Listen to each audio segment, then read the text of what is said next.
Yunusobod tumani Islomobod mahalla navbatdagi uyimizga keldik. Bu uyimizda 3 sotuv, 4 ta xona, 2 ta zal. Bitta zalda bitta xona qo'ysak bo'ladi. O'shanda 5 ta xona, bitta zal bo'ladi. Ko'rishingiz mumkin, uyimiz juda chiroyli, zo'r qurilgan. Bu uyimizni narxini oxirida aytaman. Mana ko'rishingiz mumkin, darvozamiz chiroyli kattagina qurilgan. Bu yerda mana sanuzilimiz. Ko'rishingiz mumkin, bu yerga bemalol 3 ta mashina sig'adi va tashqari yana 2 ta mashina qo'ysa bo'ladi. Mana qo'l yurgan qilib chiroyli qo'yib qo'yishgan. Mana bu yerda yozgi oshxonamiz.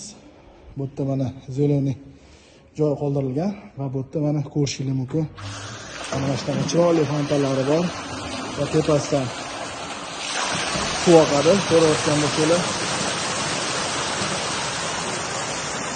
juda zo'r qilingan.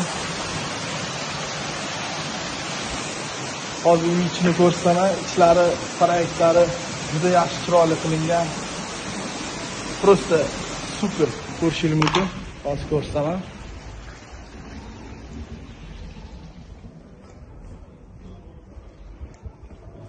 Hovlimizda mana ko'rinishi.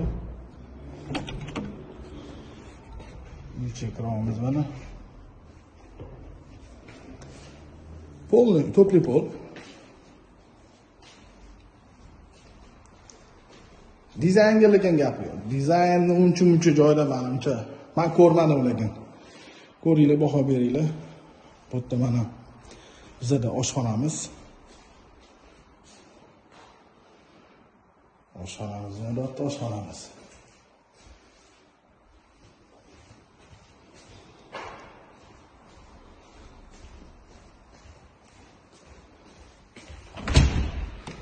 Mana bu yerda zal.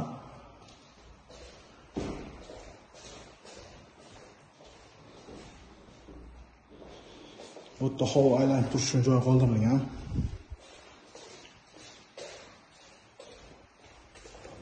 Bu yerda bizda sanuzil.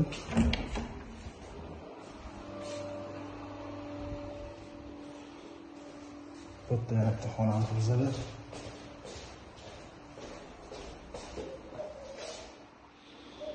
Bu yerda mana aytgandek havo aylanish uchun joy qoldirilgan. Bu yerda sanuzilimiz. Podvoldan boshlasak ham. Podvolni ko'rsaman, basen, saunalari bor. Ko'ringlar, o'zingiz baho beringlar.